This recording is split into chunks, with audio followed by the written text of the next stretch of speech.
আধুনিক অস্ত্রশস্ত্রে ঠাসা যুদ্ধ এখন রূপ নিয়েছে প্রযুক্তির সংঘাতে। ড্রোন, ট্যাঙ্ক, যুদ্ধবিমান আর প্রতিরক্ষা ব্যাটারি দুই পক্ষই লড়ছে সর্বোচ্চ সামরিক শক্তি দিয়ে। রাশিয়ার টানা ক্ষেপণাস্ত্র হামলার জবাবে ইউক্রেনও চালাচ্ছে প্রতিরোধ। তবুও প্রতিদিনই বিস্ফোরণে ধ্বংস হচ্ছে নতুন নতুন জনপদ, ধসে পড়ছে ভবন, হারিয়ে যাচ্ছে প্রাণ।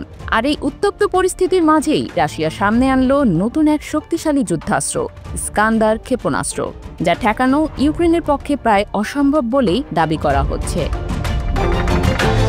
রাশিয়ার রাষ্ট্রীয় প্রতিরক্ষা প্রযুক্তি সংস্থা রোস্তেকের বরাতে রুশ বার্তা সংস্থা তাস জানায়, স্কান্দার ক্ষেপণাস্ত্র ঠেকাতে শত্রুপক্ষ একেবারেই অক্ষম।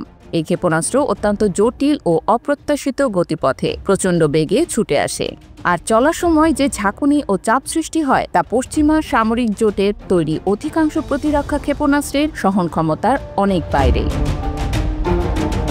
রোস্টেক আরও দাবি করেছে, ইউক্রেনের হাতে এমন কোনো প্রতিরক্ষা ব্যবস্থা নেই যা দিয়ে এই ক্ষেপণাস্ত্র ভূপাতিত করা সম্ভব। শত্রুপক্ষ কেবল এর গতিপথ পর্যবেক্ষণ করতে পারে, কিন্তু প্রতিরোধ নয়। তাদের সামনে অপেক্ষা করে কেবল অনিবার্য ধ্বংস।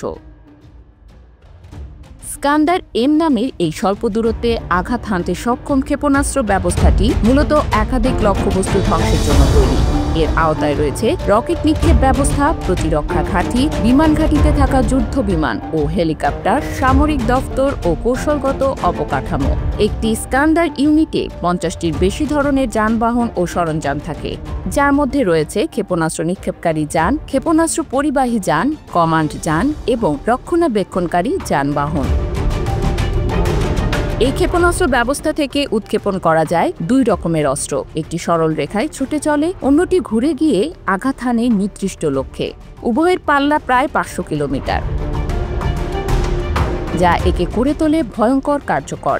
বিশ্লেষকদের মতে, এমন উন্নত ক্ষেপণাস্ত্র ব্যবস্থার তথ্য সামনে আসায় যুদ্ধের ভারসাম্য আরও একবার রাশিয়ার দিকে ঝুঁকে পড়েছে। তবে ইউক্রেনও থেমে নেই, তার প্রতিরক্ষা ব্যবস্থায় পরিবর্তন আনছে বলে দাবি করছে কিয়েভ। তবুও যুদ্ধে প্রতিদিনই নতুন নতুন অস্ত্রের আগমন মানে আরও ধ্বংস, আরও রক্ত, আরও মৃত্যু।